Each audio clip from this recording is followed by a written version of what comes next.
आप सबको जय मसीह की। आज हम उत्पत्ति का 6 अध्याय पढ़ेंगे। इससे पहले कि हम लोग शुरू करें, आइए हम सब प्रार्थना करते हैं। धन्यवाद परमपिता परमेश्वर, राजों के राजा प्रभु यीशु, हम धन्यवाद देते हैं प्रभु कि आपने अभी तक हमें संभाला है, हर बात से हमारा ख्याल रखा है। बहुत बहुत धन्यवाद प्रभु जी। आज हम 6 अध्याय पढ़ने जा रहे हैं प्रभु, तो उसमें बुद्धि समझ ज्ञान दें कि हम इसको सुन के समझ पाएँ और दूसरों को बता पाएँ प्रभु जी। शैतान की देखी अनदेखी शैतानी शक्तियों से हमारी वीडियो सभा को, हम सबको बचाएं प्रभु यीशु मसीह के नाम से, आमीन। तो आज हम उत्पत्ति का 6 अध्याय पढ़ेंगे। मैं पढ़ता हूँ। अगर आपके पास बाइबल है तो आप बाइबल निकाल लें।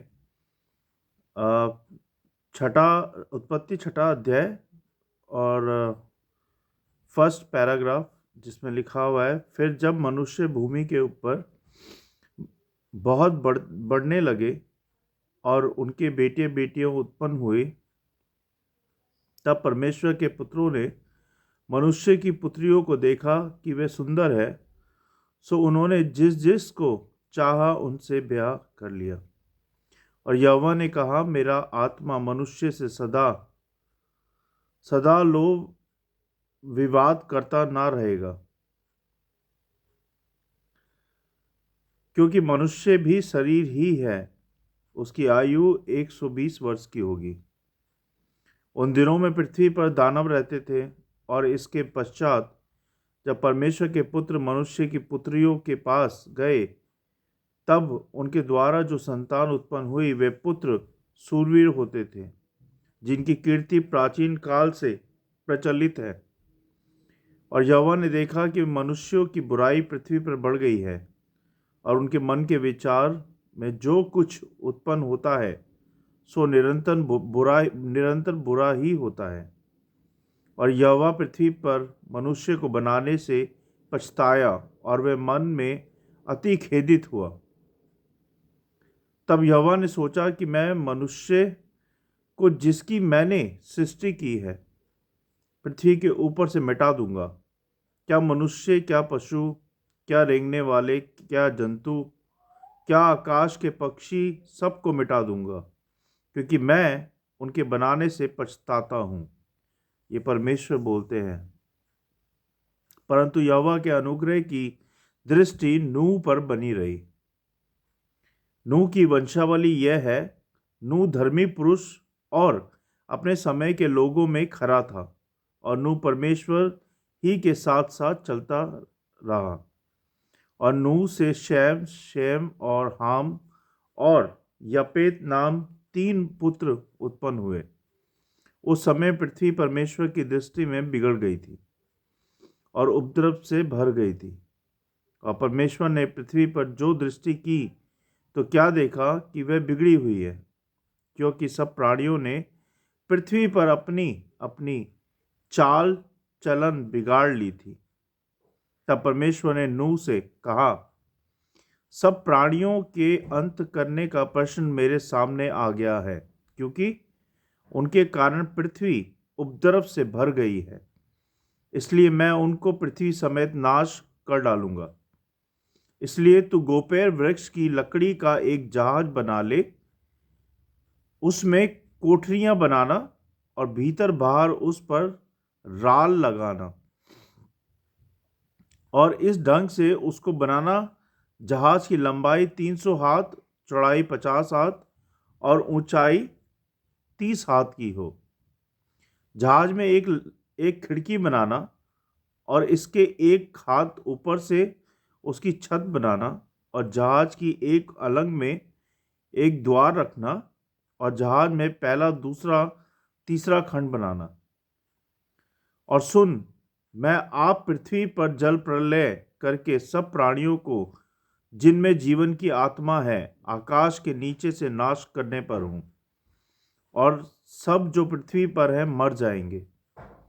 परंतु तेरे संग मैं वाचा बांधता हूं, इसलिए तू अपने पुत्रों, स्त्री और बहुओं समेत जहाज में प्रवेश करना, और सब जीवित प्राणियों में से तू एक एक जाति के 2-2 अर्थात एक नर और एक मादा जहाज में ले जाकर अपने साथ जीवित रखना। एक एक जाति के पक्षी और एक एक जाति के पशु और एक एक जाति के भूमि पर रेंगने वाले सब में से दो दो तेरे पास आएंगे कि तू उनको जीवित रखे। और भांति भांति का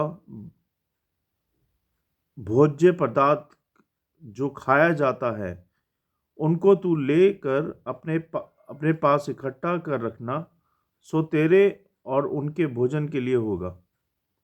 परमेश्वर की इस आज्ञा के अनुसार नूह ने किया जो परमेश्वर ने कहा। परमेश्वर के वचन को पढ़े जाने और सुने जाने पर आशीष दें। तो जो हमने पढ़ा है 6 अध्याय उत्पत्ति का, उसका सारांश क्या निकलता है? उसका सारांश ये निकलता है,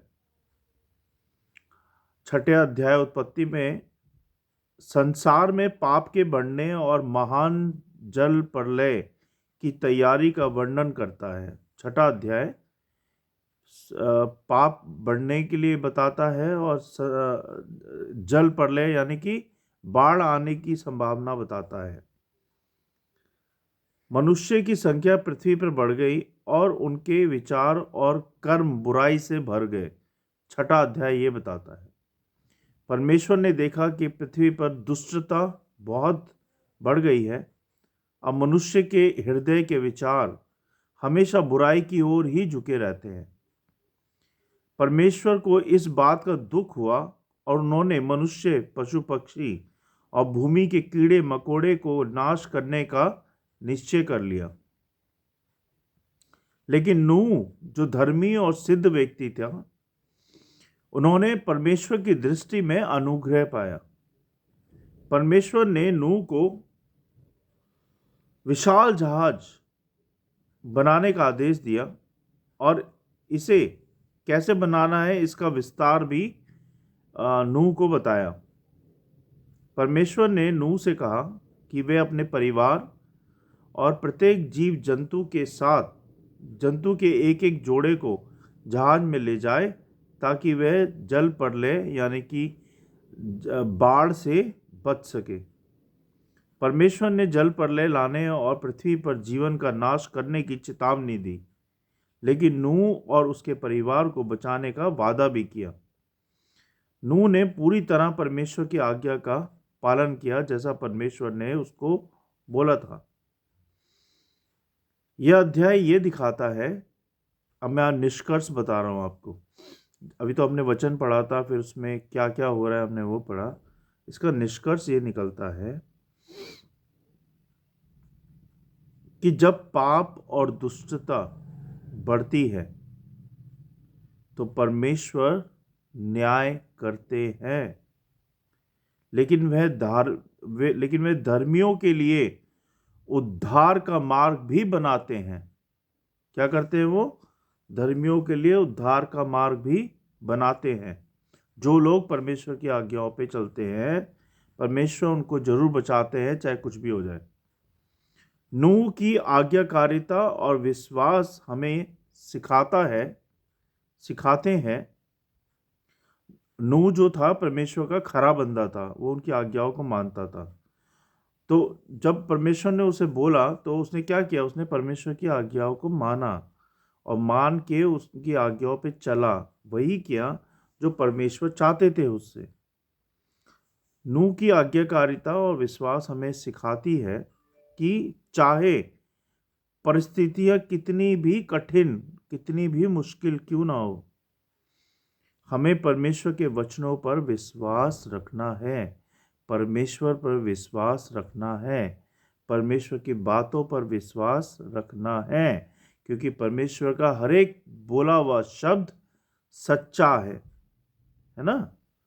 तो हमें उनकी हर बात का विश्वास रखना है और पेशेंस के साथ, चाहे कितनी भी कठिनाई आ जाए, कितनी भी परेशानियां आ जाएं, कितनी भी दुख आ जाएं, कितनी भी तकलीफें आ जाएं, हमें उन पर विश्वास रखना है और सिधाई के रास्ते पे उनके साथ साथ चलना है। कभी कोई गलत काम नहीं करना है।